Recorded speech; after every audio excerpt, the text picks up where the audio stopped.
अस्सलामुअलैकुम नाज़रीन, इख्तिलाफ़ी नोट में खुश आमदीद और मैं हूँ आपके साथ महरीन फातिमा।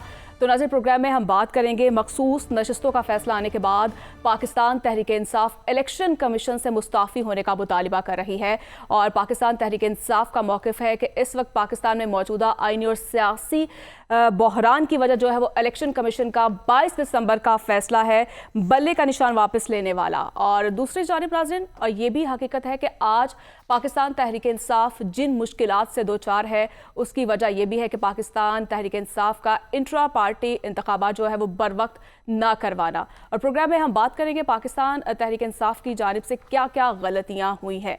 और हसन साहब, आपसे प्रोग्राम का आगाज़ करूंगी। और जिस तरह से इलेक्शन कमीशन ऑफ पाकिस्तान की जानिब से 22 दिसंबर को फैसले में वाज़ेह तौर पर लिखा गया कि तहरीक इंसाफ ने जो है अपने पार्टी आइन 2019 और इलेक्शन एक्ट 2017 और साथ साथ इलेक्शन रूल्स 2017 के मुताबिक जो है वो इलेक्शन नहीं करवाए और इसीलिए पाकिस्तान तहरीक इंसाफ जो है वो बल्ले के निशान की हकदार नहीं है। और जबकि हमने देखा कि 13 जनवरी को सुप्रीम कोर्ट ने भी इलेक्शन कमीशन के फैसले को बरकरार रखा।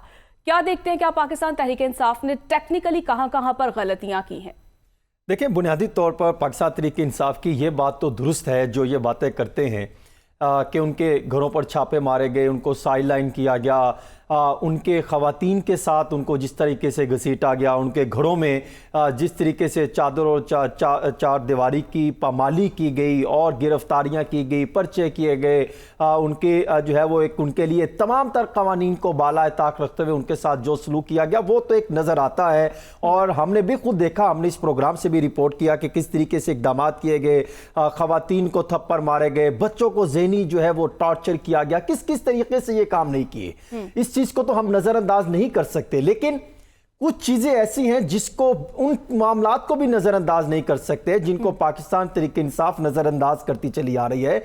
ये बुनियादी तौर पर जब पाकिस्तान तहरीक इंसाफ जो है वो इक्तदार में थी उस वक्त हमने देखा कि जो पीटीआई के इलेक्शन थे, इंट्रा पार्टी इलेक्शन, वो करवाने का वक्त हुआ और उस मामलात में ताखीर होती चली गई और वो ना करवाने की वजह से मामला जो है वो तलखियां पैदा होती गई, मामला बढ़ते चले गए और आखिरकार 22 दिसंबर को 2023 को जब इलेक्शन कमीशन के पास ये मामला गया तो उन्होंने इंट्रा पार्टी इलेक्शन को कलदम करार देकर इंतखाबी निशान वापस ले लिया।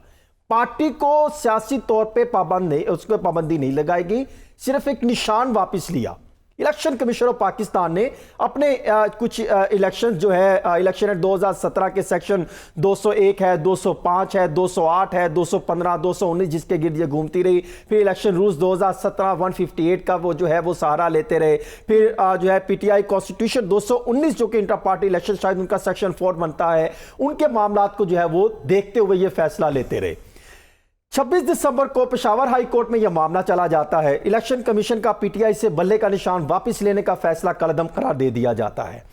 30 दिसंबर को election commission of Pakistan PTI के इंतखाबी निशान से मुतल्लिक जो पेशावर हाई कोर्ट के हुक्म पर जो इम्तना के खिलाफ नजरसानी की दरखास्त कर दी थी उस पर फैसला आ जाता है। 3 जनवरी को बल्ले के निशान के हवाले से मामला चलता चलता यह मामला चला जाता है सुप्रीम कोर्ट ऑफ पाकिस्तान। वो ये कहते हैं इलेक्शन कमीशन ऑफ पाकिस्तान ने जो इंट्रा पार्टी इलेक्शन ना करवाने की वजह से जो बल्ले का निशान वापस लिया है वो दुरुस्त है, वो से आप होल्ड कर देते हैं। अब ये मामला आगे चला जाता है। वो जब फैसला आता है 3 जनवरी का और वो उसको क्लियर कर देते हैं। मसला ये है कि ये इंट्रा पार्टी इलेक्शन करवाने में नाकाम रहे। इंट्रा पार्टी इलेक्शन करवाने के लिए मुख्तलिफ औकात में इनको वक्त भी दिया जाता रहा, ये वो काम नहीं करवा सके। 20 रोज का वक्त दिया गया था, 20 रोज का वक्त दिया गया था और मामला बढ़ते चले गए। अब मामला ये है कि इलेक्शन कमीशन ऑफ पाकिस्तान का कोई ऐसा फैसला नहीं जिसको सुप्रीम कोर्ट ऑफ पाकिस्तान ने नजरअंदाज किया हो या उसको रिजेक्ट किया हो। इंट्रा पार्टी इलेक्शन का फैसला जो उन्होंने उनके इंट्रा पार्टी इलेक्शन में 2019 के सेक्शन 4 को सहारा बनाया और वो सुप्रीम कोर्ट ऑफ पाकिस्तान ने तस्लीम कर लिया। मामला यह है कि जब वो मामला चलता चला गया सुप्रीम कोर्ट ने भी क्लैरिटी देते गए और वो जो मसाइल थे वो भी उन्होंने क्लियर कर दिया। 13 जनवरी का मामला जो फैसला आया था 13 जनवरी का, उसको उन्होंने अब सुन्नी इत्तेहाद कौंसिल वाले फैसले में आके क्लियर कर दिया तो ये कहना एक आईनी बॉडी के खिलाफ आर्टिकल 6 लगना चाहिए, ये तो एक ग्राउंड लेवल पर हमें एक मजाका खेज सी बात लगती है। हाँ, वो एक अलग अब छोड़ दें कि इलेक्शन डे वाले दिन क्या हुआ, 8 फरवरी को क्या बना, वो आरओज ने क्या किया, आरओज में कैसे फॉर्म 45 47 वाली जंग चली, उस पर मैं बात नहीं कर रहा। मैं कर रहा हूं ये जो फैसला था इसके मुताबिक तो कहीं पर इलेक्शन कमीशन ऑफ पाकिस्तान ने गलत नहीं किया। मैंने पूरे इनके एक्ट भी देखे, पढ़े, मैंने प्रॉपर इसकी स्टडी की, रिसर्च की, उसके बाद इस स्नैच पर पहुंचा हूं, इस पोजीशन पर पहुंचा हूं, यह बात करने की, इस बात करने की पोजीशन पर पहुंचा हूं कि इलेक्शन कमीशन ऑफ पाकिस्तान ने जो इलेक्शन का निशान वापस लेने का फैसला किया था वो दुरुस्त था और वो खुद भी तस्लीम करते हैं। अब आगे आ जाइए, फैसला आ गया। अब मुझसे मैं आपको 2 खबरें देता चलूं। इस फैसले के खिलाफ आज या कल तो शायद कुछ भी ना हो, आगे 9-10 मुहर्रमुल हराम आ जाएगा, जुमेरात या जुम्मे को इजलास होगा और उस इजलास में यह फैसला हो सकता है कि जो election supreme court of Pakistan ने फैसला दिया है उसकी रोशनी में मजीद जो है उसकी क्लैरिटी के लिए चंद एक नकात हो सकते हैं। नंबर 1 वो ये हो सकता है कि आपने जो ऐसे मेंबरान असेंबली जो जिनको आपने आजाद डिक्लेयर कर दिया, जिनके फॉर्म में कोई क्लैरिटी नहीं है कि वो पीटीआई के साथ हैं या नहीं है, तो उनके वाले से मामला आगे जा सकता है। इलेक्शन कमीशन ऑफ पाकिस्तान भिजवा सकता है सुप्रीम कोर्ट ऑफ पाकिस्तान को कि आप हमें इसकी मजीद क्लैरिफिकेशन दें, हमें मजीद क्लैरिटी चाहिए ताकि हम इसको आगे इंप्लीमेंट करें। मेरे ख्याल में 5 या 6 नकात हो सकते हैं और उसकी इंप्लीमेंटेशन के लिए। दूसरी चीज, मामला फिर अदालतों में ही रहेगा। दूसरी चीज मेरीन, मैं ये समझता हूं अब इन मामला से आगे निकलने का वक्त है। अगर आप इन्हीं मामला में पड़े रहेंगे, पीटीआई के उसके खिलाफ कार्रवाई होनी चाहिए, हुकूमत के मैं उसके खिलाफ जो है वो गिरफ्तारी होनी चाहिए, मामला होना चाहिए। हमें इससे निकलकर अदालत ने 187 को लेकर तमाम तर इंसाफ क्लियर कर दिया, वो इंसाफ दिया जो पीटीआई के ओहदेदार, पीटीआई के रहनुमा बानी पीटीआई मांगते थे, वो उन्होंने दे दिया कि ठीक है आप लोग चले जाएं। ठीक है, अब हमें आगे की तरफ जाना चाहिए, मुज़ाकरात की तरफ, मामला बेहतर अंदाज में लेकर चलने की तरफ। जी साहब का पॉइंट, आदिल साहब, जिस तरह से हसन साहब ये कह रहे हैं, आदिल साहब के पास जाने से पहले एक छोटी सी गुजारिश कर सकूं? जी साहब आपकी तरफ मैं आ रही हूं। जी सिर्फ इतनी सी बात, हसन से इतनी सी गुजारिश है, बाकी जो भी वो करना चाहे उनकी मर्जी, कि आपने माशाल्लाह काला कोट और काली टाई पहनी है आज। आप कानून के बारे में बहुत ज़्यादा कुछ जानते होंगे, आपने कानून के तमाम इलेक्शन एक्ट की प्रोविजंस झंझोर डाली होंगी, सारी जूरिस्प्रूडेंस पिछले 70 साल की पढ़ ली होगी, आइन को बारीक बीनी से आपने देखा होगा, आपको इसमें कोई डाउट नहीं कर रहा। लेकिन ये कहना कि इलेक्शन कमीशन ने कुछ गलत इंटरप्रेट नहीं किया, इसके खिलाफ सुप्रीम कोर्ट के 8 जजों का एक फैसला है, उन्होंने भी कुछ कानून पढ़ रखा है, उन्हें भी आइन की थोड़ी सी समझ है, इसलिए इस तरह की स्वीपिंग स्टेटमेंट ना दीजिए। इलेक्शन कमीशन के और बड़े डिफेंसेस हो सकते हैं, लेकिन ये बात नहीं है। मैं सिर्फ इंटर पार्टी इलेक्शन की बात कर रहा हूं। मैं आपको वजाहत कर दूं, वजाहत क्या करूं, मैं क्लियर कर रहा हूं कि इंटर पार्टी इलेक्शन पे अगर किसी ने कोई गलत बात कही है, क्या आज उन्होंने कहा कि आप इनको दे दें, और ये भी फैसले में लिखा है, अगर आपने पढ़ा हो साहब, उसमें कहा है कि ये जो लोग हैं इनके पार्टी नहीं, आपने सिर्फ पढ़ा है, बाकी तो पाकिस्तान में थोड़ी किसी ने। अब जब पार्टी के चेयरमैन से पूछना है, इस टाइम कौन है पार्टी का चेयरमैन? इस टाइम तो पाकिस्तान तहरीक इंसाफ के जब इंटर पार्टी इलेक्शन रिजेक्ट कर दिए, इलेक्शन कमीशन ने तस्लीम नहीं किए, तो इस टाइम तो पीटीआई का कोई चेयरमैन नहीं है। ठीक है, तो फिर वो किससे परमिशन लेंगे, आगे निकलेंगे? ये जो बिल्कुल मैं आपकी तरफ आ रही हूं, आदिल साहब आपकी तरफ आऊंगी। जिस तरह से आप भी बार बार प्रोग्राम में ये बात कहते रहे हैं, जिस उजलत से पाकिस्तान तहरीक इंसाफ ने इंटर पार्टी इंतखाबात करवाए हैं, अपने पांव पर खुद कुल्हाड़ी मारी है और इसका खमियाजा आने वाले वक्त में पाकिस्तान तहरीक इंसाफ को भुगतना होगा। आप क्या देख रहे हैं जिस तरह से नाकाबिले कबूल जो इंतखाबात करवाए गए, क्या इसमें क़यादत की कितनी गलती थी?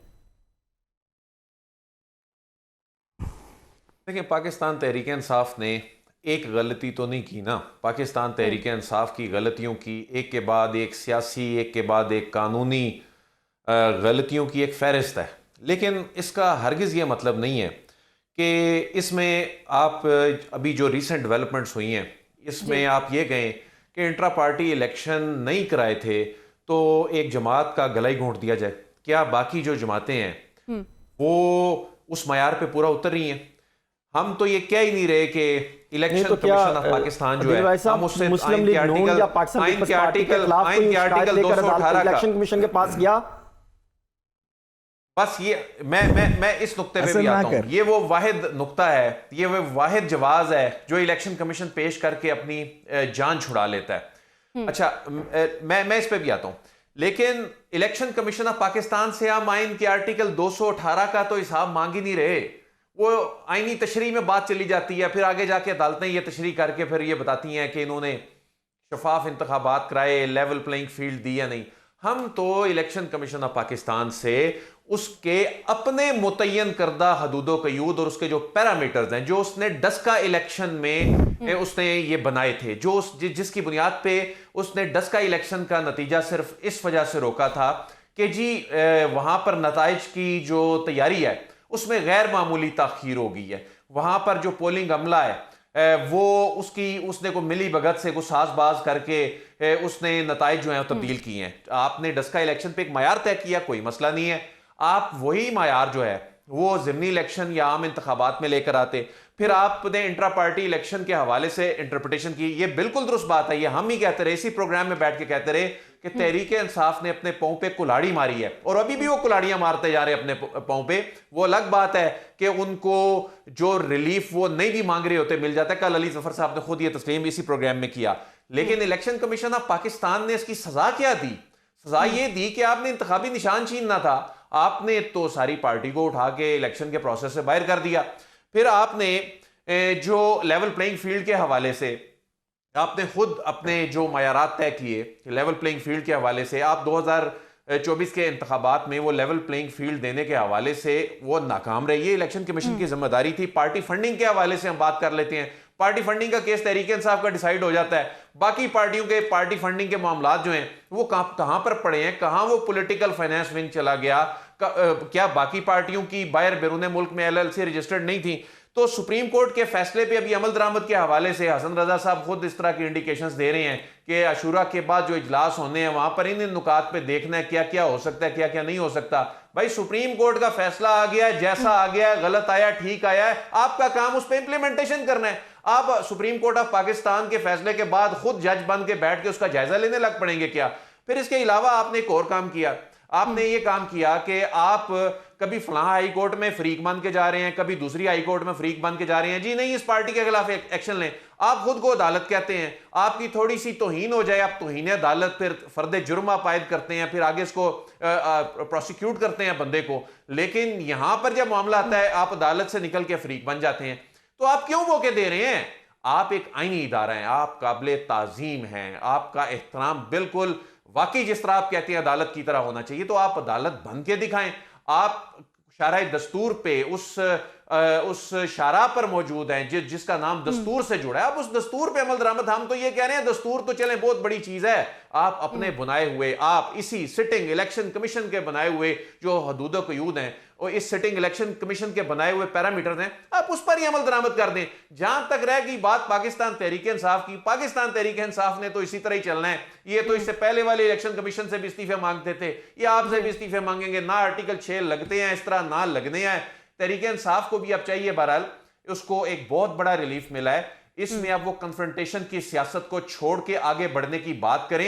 ये कन्फ्रंटेशन जो है ये ना हमारे आईनी इदारों को सूट करती है, ना इस मुल्क के हक में है, ना पाकिस्तान तहरीक इंसाफ के, ना किसी और जमात के हक में है। बहरहाल इलेक्शन कमीशन ऑफ पाकिस्तान चूंकि एक कॉन्स्टिट्यूशनल बॉडी है, तो हम उससे ये ज्यादा तवक्को करते हैं कि आप अपनी क्रेडिबिलिटी के हवाले से जो हमने ये 6 नुकात उठाए हैं, ये मौका तो आपने खुद दिया ना।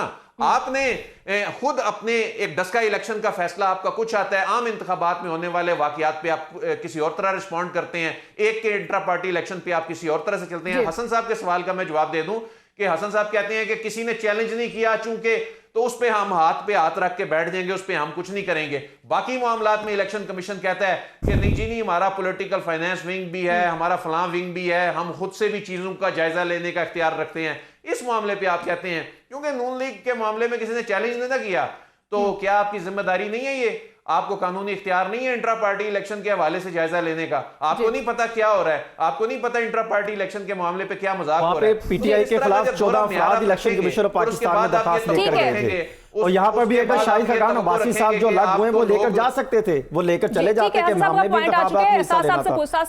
जिस तरह से इमरान खान साहब ये मुतालिबा कर रहे हैं इलेक्शन कमीशन के अराकीन पर आर्टिकल 6 लगना चाहिए। इलेक्शन कमीशन एक आईनी इदारा है, क्या लगता है आपको कि ये दुरुस्त मुतालिबा है उनका? देखिए, सबसे पहले तो मेरे दोस्त हसन कल तक तो एक बड़े जय्यद रिपोर्टर थे, लेकिन आज क्योंकि वो वकील के लिबास में हैं और आइन और कानून के ऊपर इतनी गिरफ्त रख रहे हैं, उन्होंने कल से आज के दरमियान जो इलेक्शन के कवानीन के ऊपर और आइन के ऊपर जो एक नकाब पे बात कर रहा हूं, उसके सामने होते हुए उसके सामने होते हुए मैं तो लेकर आए। ओहो, बात तो सुन लें। मैंने कहा कि इस तरह के जय्यद आइन के तालिब इल्म के सामने मुझ जैसे नाचीज़ को तो आइन के ऊपर ज़्यादा बात नहीं करनी चाहिए, वो तो हसन साहब बेहतर बता सकते हैं। लेकिन आर्टिकल 6 जो है उसको हम सियासी पार्लेंस के अंदर हर बंदे के ऊपर आजकल लगाते रहते हैं, इसके ऊपर भी आर्टिकल 6 लगना चाहिए, उसके ऊपर भी आर्टिकल 6 लगना चाहिए। ये हमारा इस वक्त का इस अजीब से सिस्टम के अंदर एक वतीरा सा, एक पंच लाइन बन गई है कि हर शख्स के ऊपर हम चलते हुए आर्टिकल 6 लगा देते हैं। आर्टिकल 6 एक बड़ा सीरियस कॉन्स्टिट्यूशन का क्लॉज है जो कि कहता है कि सस्पेंड या एब्रोगेट, कॉन्स्टिट्यूशन को जो भी शख्स सस्पेंड या एब्रोगेट या होल्ड इन अबेंस करे, ये 3 अल्फाज हैं, उनके खिलाफ आर्टिकल 6 लग सकता है। इसके ऊपर बड़ी जूरिस्प्रूडेंस हो चुकी है पाकिस्तान के अंदर, 1956 तमीज़ुद्दीन केस से लेके अब तक इसके ऊपर बड़ी डिस्कशंस हुई हैं कि एब्रोगेशन क्या होती है, सस्पेंशन क्या होती है, आर्टिकल 6 किन चीज़ों के ऊपर उसका इदराक है। उसके नीचे एक कानून बना हुआ है 1973 का हाई ट्रीजन एक्ट, उसके अंदर मज़ीद कुछ तफसीलात हैं जो कि मैंने जिस तरह कहा कि मैं तो इसमें एक अदना सा तालिब इल्म हूँ, हसन इस पे ज़्यादा गिरफ्त रखते होंगे इन तमाम कवानीन के ऊपर, तो उनके साथ तो मैं बहस नहीं कर सकता। लेकिन मेरे ख्याल में ये एक पॉलिटिकल स्लोगन ज़्यादा है जो आजकल यूज़ किया जा रहा है। कल को कोई हुकूमत अगर आएगी, वो इसको किस तरह इंटरप्रेट करेगी, क्या पॉलिसी लेगी इसके ऊपर, अदालतें उसको कैसे इंटरप्रेट करेंगी, क्या किसी बंदे के ऊपर सियासी तौर पे लगाया जा सकता है, नहीं जगह लगाया जा सकता, क्या इंस्टीट्यूशनल कैरेक्टर के ऊपर लगाया जा सकता है, नहीं लगाया जा सकता, इसके ऊपर बड़ी जूरिस्प्रूडेंस में बहस होगी। तो मेरा ख्याल है कि इस तरह के बयानात को सियासत के अंदर तो हमें देखना चाहिए। अगर आप इलेक्शन कमीशन के ऊपर, अब से पहले भी बहुत सी बातें होती रहीं, बड़े बड़े जय्यद लोग इलेक्शन कमीशन के चीफ इलेक्शन कमिश्नर रहे, फ़खरुद्दीन जी इब्राहिम जैसे लोगों ने इसके अंदर सर्व किया है। उस वक़्त भी लोग इलेक्शन कमीशन के ऊपर तनकीद करते थे, उस वक़्त भी कहते थे 4 लोग के धांधली हुई है, उस वक़्त भी PTI ही वो जमात थी जो कहती थी कि 35 पंक्चर लग गए। लेकिन उस वक़्त चीफ इलेक्शन कमिश्नर के किरदार पे इस तरह की बातें नहीं हो रही थी। हमें इलेक्शन कमीशन को और इस किरदार को थोड़ा सेपरेटली देखना चाहिए। जहाँ तक आर्टिकल 6 का ताल्लुक है, वो तो कानून आने वाले दिनों के अंदर अपनी जूरिस्प्रूडेंस के लिहाज से डिसाइड करेगा, लेकिन इस तनकीद को रायगा नहीं जाने दें कि वाकई एक शख्स या चंद अशखास जो एक इदारे के इलेक्शन कमीशन के हेड थे, जिनका एक काम था आर्टिकल 218 से आर्टिकल 222 के दरमियान कि वो free, fair and transparent elections करवाएंगे, उसको सुप्रीम कोर्ट के जज साहिबान अपने ऑब्जर्वेशंस में कह रहे हैं कि वो उन्होंने नहीं करवाया। तो फिर इस बात को तो ना सिर्फ वो कह रहे हैं, अदालतों के फैसलों के अंदर आ रहा है, लाहौर हाई कोर्ट के फैसलों के अंदर आया, इस्लामाबाद के अंदर ये बात ट्राइब्यूनल्स के अंदर की जा रही है, तमाम पॉलिटिकल पार्टीज इससे एग्री कर चुकी हैं, ऑपोजिशन भी यही कहती है, हुकूमती जमातें भी यही कहती हैं कि इलेक्शन ठीक नहीं हुआ। तो मैं हसन से कहना चाहता हूँ कि अपने कानून के ज़ाविये को थोड़ा सा इसमें बेहतर करें। इसके अंदर कोई इससे ज़्यादा ज़रूरी बात नहीं हो रही कि जमहूरियत के कुछ सिस्टम्स हैं जिनके बगैर जमहूरियत देरपा नहीं हो सकती।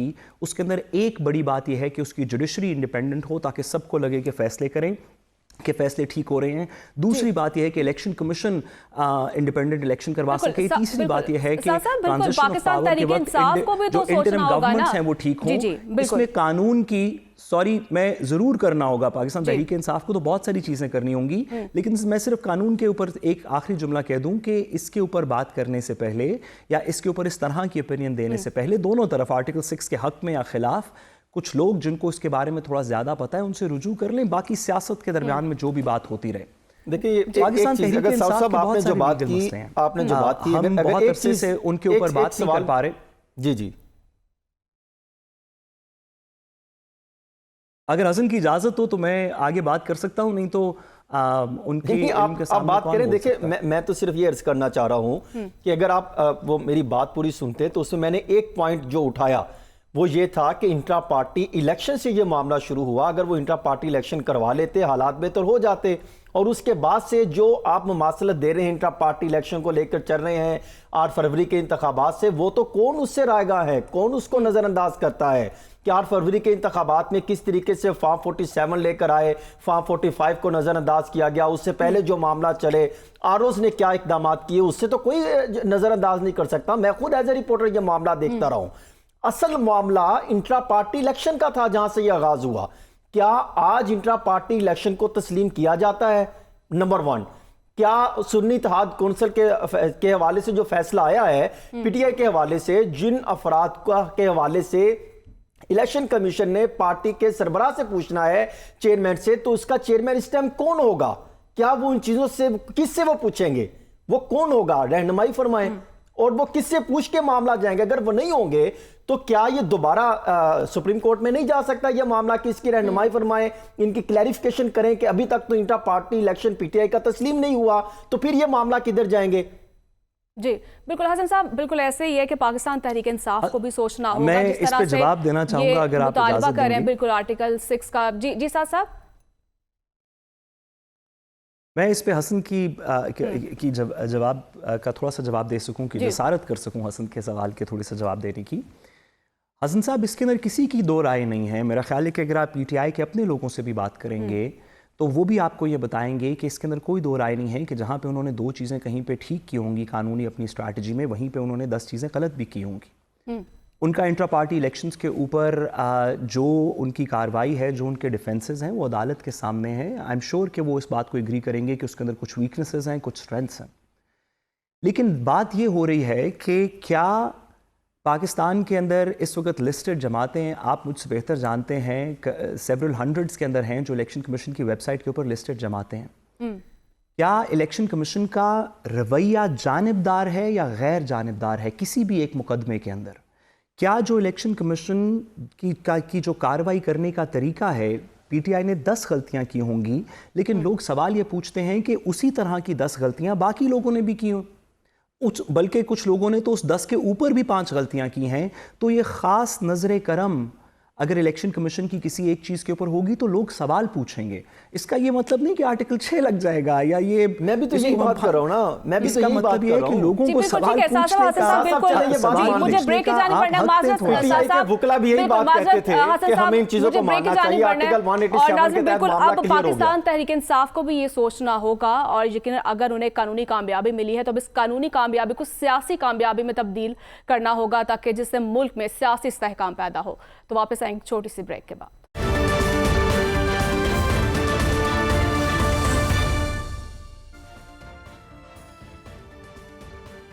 वेलकम बैक नाज़रीन। और एक तरफ जहां पाकिस्तान तहरीक इंसाफ मखसूस नशस्तों के बाद फैसले के बाद जो है तहरीक इंसाफ जो है पार्लियामान में अक्सरती जमात बनती हुई दिखाई दे रही है। ऐसे में वज़ीर-ए-आज़म शहबाज शरीफ साहब कह रहे हैं कि मैं किसी किस्म का दबाव जो है कबूल नहीं करूँगा और इस्तीफ़ा देने की वो बातें कर रहे हैं। क्या उन्होंने गुफ्तगू किया, पहले वो देख लेते हैं।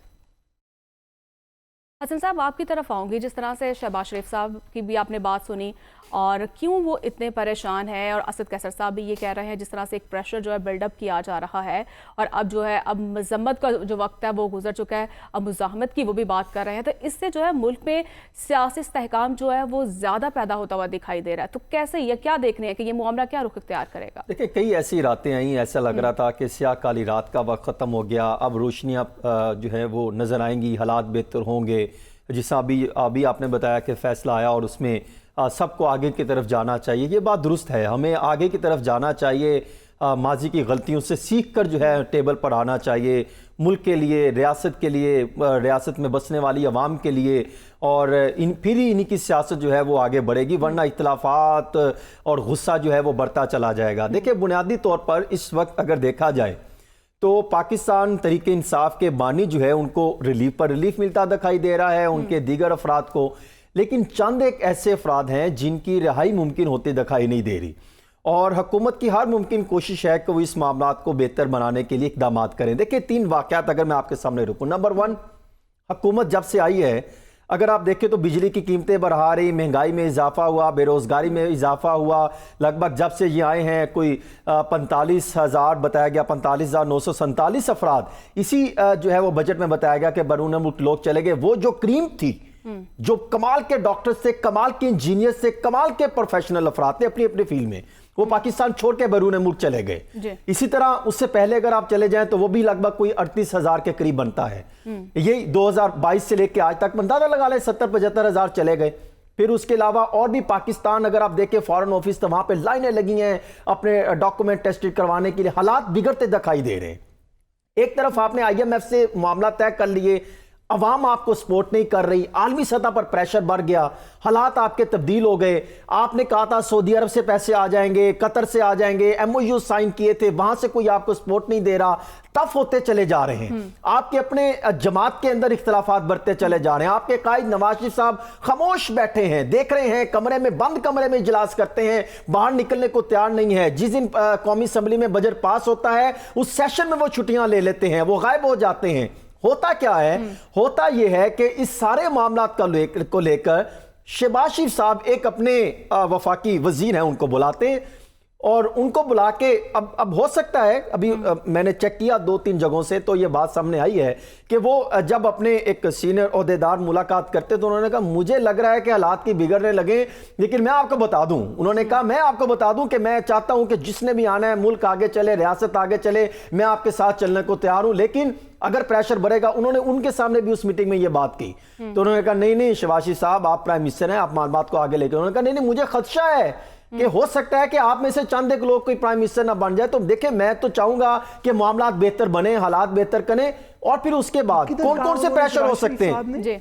देखिए कौन कौन से प्रेशर हो सकते हैं। ये सियासी डायलॉग है जिसको जो आज भी बात कर रहे हैं, जो मुलाकातों में भी ये बात कर रहे हैं कि मैं रिजाइन कर दूंगा, ये सियासी डायलॉग है। और क्यों है? वो बताना चाह रहे हैं कि IMF का प्रेशर, पाकिस्तान पीपल्स पार्टी हमारे साथ नहीं, नून लीग के अंदर वो बता रहे हैं कि नवाज शरीफ साहब हमारे कायद मरी में बैठ के इजलासों की सदारत करते हैं, पंजाब की हुकूमत की इजलासों में बैठ के सदारत करते हैं, मुझे कोई सपोर्ट नहीं कर रहा। नून लीग कोशिश कर रही है अपने हद तक एज ए प्राइम मिनिस्टर, वो अपना बता रहे हैं। देखिए जरदारी साहब इसलिए अब स्टांस ले रहे हैं ना, कह रहे हैं कि शहबाज शरीफ साहब अपने गिर्द कैबिनेट के मेंबर्स को बिठा के उन्होंने ये कहा कि आप में से शायद कोई प्राइम मिनिस्टर बनना चाहे और मैं छोड़ के चला जाऊंगा। ये अपने लोगों के साथ उनकी कहीं बात हुई? देखिए उनके अपनी कोई कैबिनेट के कुछ हो सकता है उनकी जमात से ताल्लुक ना रखते हों, और हो सकता है कि वो उनसे मुलाकात हुई हो कि जिन्होंने मिलकर किसी को सेनेटर बनवाया हो, कोई भी हो सकता है, लेकिन उनकी मुस्लिम लीग नून का उनका फिलहाल ताल्लुक नहीं है। तो उन्होंने उनको तसल्ली दी कि आप काम करें, अभी तक तो मामला बेहतर अंदाज में चलते दिखाई दे रहे। लेकिन साधु साहब जो सबसे अहम पॉइंट है, हालात वो नहीं रहे। हालात जो समझ रहे थे मुस्लिम लीग नून कि हम इक्तिदार में आके बेहतर करेंगे, क्या कर रहे हैं? वही केसेस जो इनके खिलाफ बने थे, जो ये कहते थे नैब हमारे खिलाफ गलत केस बनाता था, आज क्या क्या मुकाम आ गया? वही नैब इमरान खान के खिलाफ जो है वो केसेस बना रहे हैं। कौन से? जिसके खिलाफ पहले जिस तोशा खाना पे 2 दफा केस बन चुके और उसमें कुछ नहीं निकला, तो आज तीसरा केस बना दिया गया। अभी पता चला कि 9 मई के हवाले से 12 मुकदमात और मजीद जो है बानी PTI पर मुकदमा दर्ज कर दिए गए। क्या ये कैदी नंबर जिसकी बात करते हैं 804 कभी बाहर नहीं आएगा? जिस दिन बाहर आएगा इनकी तमाम की सियासत जो है वो कहां स्टैंड करेगी? फिर वो क्या जवाब देंगे? अवाम को क्या जवाब देंगे? इनका तो रवैया होना चाहिए, ये हुकूमत में बैठ के अपोजिशन वाला रवैया इख्तियार कर रहे हैं, और अपोजिशन वाले अपोजिशन में बैठ के वो रवैया जो ये बात कहते थे कि हम पार्लियामेंट में नहीं जाएंगे, उन्होंने ओथ भी लिए, जो कहते थे हम पार्लियामेंट के फोरम पर जाके बात नहीं करेंगे, आज वो अपने मुतालबात रखते हैं, उन तस्लीम भी किए जाते हैं और उनको रिलीफ भी मिलता है, वो भी बात करने को तैयार नहीं है। ये वो तमाम अगर इशारे देखे जाएं तो फिर आप ये कह सकते हैं अगर ये हालात बढ़ते चले गए, दोनों तरफ से सख्तियां रही, एक दूसरे को निशाने में रखा गया, इख्तिलाफात रहे, बयानात की लफ्जी गोलाबारी रही, तो फिर हालात दोनों की तरफ नहीं देंगे। तो हैं बिल्कुल। साहब आपकी तरफ मैं फॉर द रिकॉर्ड कहना चाहता हूं कि मुझे हाँ जी साहब आपसे मेरा ये सवाल ये है कि जिस तरह से शहबाज शरीफ जो हैं वो इस्तीफे की भी बात कर रहे हैं, यकीनन वो परेशान भी दिखाई दे रहे हैं, और दूसरी जानब आसिफ नजर जरदारी साहब कह रहे हैं कि नून लीग को हुकूमत नहीं करनी आती है, तो क्या पीपल्स पार्टी जो है वो अपनी इत्तेहादी जो हुकूमत है क्या उनको ये सपोर्ट कर रही है या फिर ब्लैकमेल कर रही है? देखिए सबसे पहली बात तो ये कि मैं फॉर द रिकॉर्ड ये कहना चाहता हूं कि मुझे हसन की बात समझ नहीं आई। कौन किसको कह रहा है, किस जगह पे कह रहा है, ये एक बड़ी अजीब सी मुझे बात लगी। शायद मेरी समझने में कुछ उसमें गलतफहमी हो, लेकिन ये बड़ी अजीब सी बात है कि एक प्राइम मिनिस्टर जो इतने अरसे से जिसको पता है, जो अब से कुछ अर्सा पहले इंटरिम से पहले भी प्राइम मिनिस्टर थे, जिनको इतने अरसे से पता है कि पाकिस्तान में कुछ बड़े मजबूत और कुछ बड़े मुश्किल फ़ैसले करने हैं, जब तक नहीं किए जाएंगे तो हम आगे नहीं चल सकेंगे। उनको अपनी पॉलिटिकल रियलिटीज़ का पता है, ये पता है कि उनका एक्चुअल पॉलिटिकल मैंडेट कितना है, उनको ये पता है कि उनके जो इत्तेहादी हैं, जो उनके एलाइज़ हैं, अगर वो नाराज़ हो गए तो क्या होगा। उनको सारी रियलिटीज़ का पता है। वो ये कह रहे हो कि मैं रिज़ाइन कर दूँगा, मैं नहीं चला सकता, फिर आप कर ले। ये तो मुझे कोई बात नहीं समझ आई।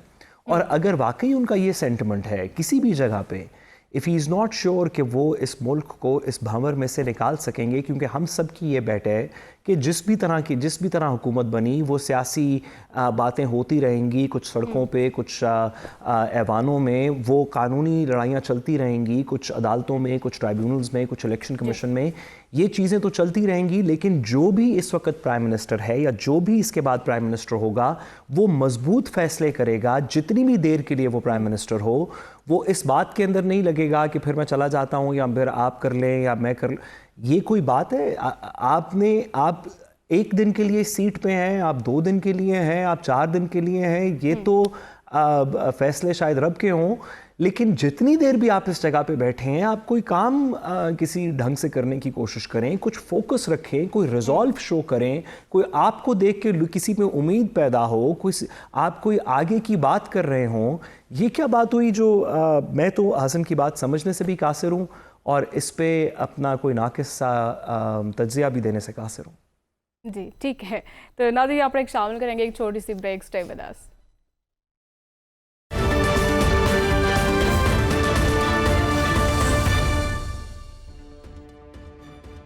Welcome back. नाज़रीन और आदिल साहब, आपकी तरफ आऊँगी। जबकि हुकूमत भी दबाव में है, ओपोजिशन भी दबाव में दिखाई दे रही है, लेकिन इस्लामाबाद की फ़िज़ाएं क्या कह रही हैं? देखिए, इस्लामाबाद की फ़िज़ाओं में मुझे तो टेंशन नज़र आ रही है। मुझे ऐसा लग रहा है मैं कोई 5-6 साल पहले के मुनाज़र इस्लामाबाद में दोबारा से फैज़ाबाद के मुकाम पे देख रहा हूँ। फिर जिस तरह से गिरफ्तारियाँ हो रही हैं और जिस एग्रेसिव स्ट्रेटजी के तहत जो नए केसेस बन रहे हैं और जितनी तादाद में बन रहे हैं, वो जो तासुरात जो मुझे नज़र आ रहे हैं, वो कोई आने वाले दिनों की कोई अच्छी खबर नहीं सुना रहे। मुझे पार्लिमान के अंदर, मुझे रियासत के सतूनों के दरमियान में अदलिया, पार्लिमान, जो इंतज़ामिया, इनके दरमियान टेंशन नज़र आ रही है। सुप्रीम कोर्ट के फैसले ने अगले चंद दिनों में इम्प्लीमेंट होना है और इस इम्प्लीमेंटेशन के हवाले से जो हुकूमती वुज़रा जो जेस्चर दे रहे हैं, वो कोई अच्छी खबर नहीं दे रहे। बल्कि ये जो तहरीक इंसाफ के बहुत से लोग ऐसे हैं, इस बात का इम्कान है कि वो तहरीक इंसाफ ज्वाइन नहीं कर पाएंगे और हुकूमत शायद जो आईनी तरमीम है उसके लिए जैसे तैसे करके अपनी अददी अक्सरियत जो है वो पूरी रखने के में कामयाब हो जाए। और आने वाले दिनों में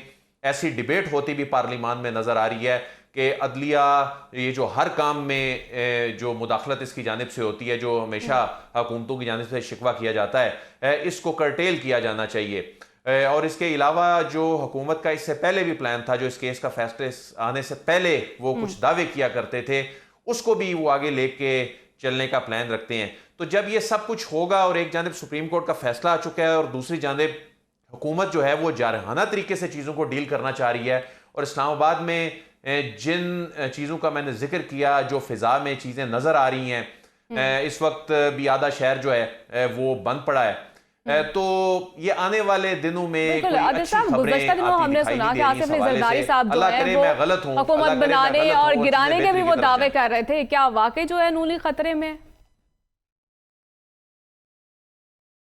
देखिए, जरदारी साहब की स्टेटमेंट इस अभी तक जो है ना वो एक सिर्फ सियासी स्टेटमेंट ही समझी जाए। जरदारी साहब के अपने स्टेक्स हैं। जरदारी साहब जो हैं, आपके ख्याल में क्या पाकिस्तान पीपल्स पार्टी और उसकी क़यादत वो इतने अपराइट हो गए, उन्हें पता है कि 8 फरवरी में क्या सूरत हाल थी, बाद में 2 सूबों में हुकूमत मिली, आईनी ओहदे मिल गए और उसके बाद वो आके बोलें अच्छा जी हुकूमतें भी हम बनाएंगे गिराएंगे? इतना सिंपल मामला नहीं है। उनके सिस्टम में स्टेक्स हैं, वो बिल्कुल भी उस पोजीशन में नहीं है जो वो दावा कर रहे हैं, सिर्फ सियासी बयानात किया। दिलबराज साहब ये भी बताएं, कल जो नवाज शरीफ साहब ने इजलास बुलाया मरी में, वज़ीर आला भी वहाँ पहुँच गई, बाकी क्यादत भी पहुँच रही है, क्या वहाँ पर ऐसा इम्कान तो नहीं कि जुडिशरी के मुखालिफ कोई तहरीक या कोई उनके मुखालिफ कोई बयानियाँ बनाने की कोशिश कर रहे हैं कि उनको फैसला नहीं मिला? पहले भी हमने देखा PDM 1 के दौर में किस तरह पार्लियामेंट को इस्तेमाल किया गया अदलिया मुखालिफ।